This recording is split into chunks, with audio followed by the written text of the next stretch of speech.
The country's best loved and most respected musician, better yet, a legend, Sipho Hotstix Mabuse, Zonke and Lira will headline this year's Durban Jazz Festival. Now, this festival takes place annually at the Hazelmere Dam in Canelands Verulam, Durban. In its 16th year, to tell us more about the festival, we're now joined by its Operations Director Wanita Ngcobo. A very good morning to you, Wanita. Thank you so much for joining us and welcome to Morning Live. Good morning. Thank you so much for having me. Well, it's an absolute pleasure. Now, 16 years in, Wanita, this is probably the most stressful time for you. How has the journey been?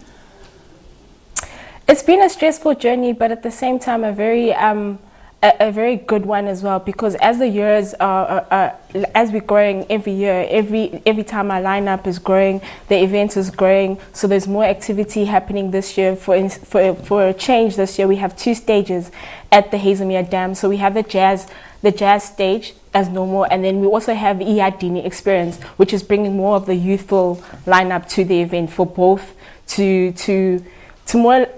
make it more of a family event in a better way to say it. Okay, I wanted to give us more details about that Iadini experience. How and when exactly will they fit into the picture? Okay, so as in previous years, we have the stage as the jazz lineup where we have all our jazz and our Afropop musicians performing with live bands. And then we also have Iadini Village that has taken up a space, and they will be having the lineup for the likes of AKA Casper, Lady Zamar. I'll forget that lineup because it's quite a very long lineup, but people can go onto our website to check it. But on the jazz lineup, we have Hotstix Mabuse, Lira, Zonke, Jabo, Vusinova, Unati Makai, Naima K, just to mention a few. And unlike the traditional jazz festival format that we've grown accustomed to over the years, why did you choose a more intimate and one-night only format? Well, it's always been a one-night format for the Durban Jazz Festival. It's just that as we're growing, we're trying to make it more open to having more lifestyle similar to us. So we're bringing your Shisa Nyamas to the event. Next year we'll be joined with more, of which obviously we'll unpack that later on in the year. But our jazz festival is unlike any other jazz festival in the country because it's on the banks of the Hazelmere Dam. So you get to experience the dam as well. There's boats, there's jet skis, while there's music performance. There's a lot happening. There's a lot of activity. There's camp chairs. Obviously, people bring camp chairs to the event. We also have braai stands where people can just mingle with friends and family, enjoy while they're listening to the great musicians on stage. Stellar lineup you have, and you just mentioned some of the big names that will be taking to the stage.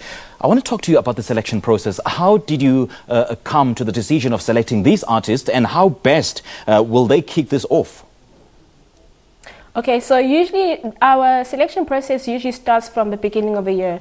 We usually start with the headline acts.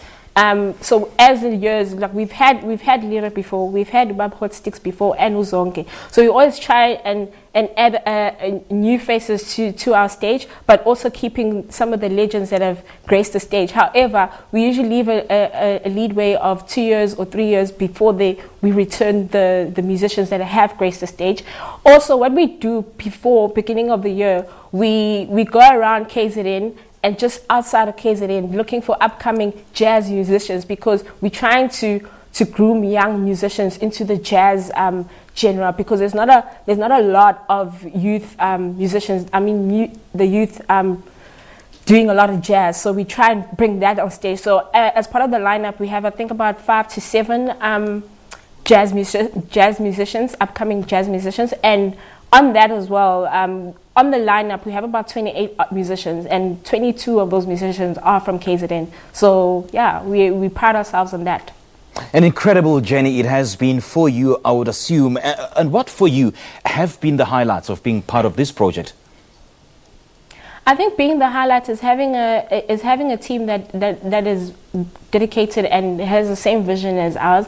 And every year we're growing. Every year there's new people coming to the event. We have people coming from Joburg, from Cape Town, from Free State, flocking to Durban shores just to come for the Jazz Festival. They actually work around their festive season as to what they'll be doing around the festive season with the Durban Jazz Festival. So we're ready to welcome all the guests, all the patrons that are coming to the event to come and enjoy the event. We also have a lot of merchandising for Durban Jazz Festival this year where people can actually have something to take back home to remember the experience that they had at Hazelmere Dam on the 26th of December. And apart from the city of Durban, who else will be making this a reality? Well, we'd like to thank the City of Durban. We have the Departments of Arts and Culture and KZN. We have the Department of Transports as well. We also have Ikakasi FM, that's going to be one of our media partners. We've been transported by a car dealer called Funnel Cars. So all our musicians will be driven with Funnel Cars on the 26th of December. Great stuff. All the best, man. And do you want to remind us again of the tickets and how do you get hold of them and how much they're costing? Yes, the tickets are available from CompuTicket from $2.95 and the Golden Circle is $4.50.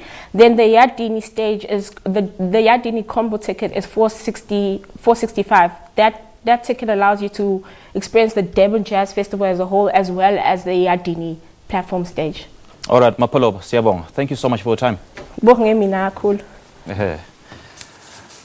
Well, that was Operations Manager of the Durban Jazz Festival, Wanita Ngcobo, speaking to us about the festival which takes place at the Hazelmere Dam in Durban on the 26th of this month.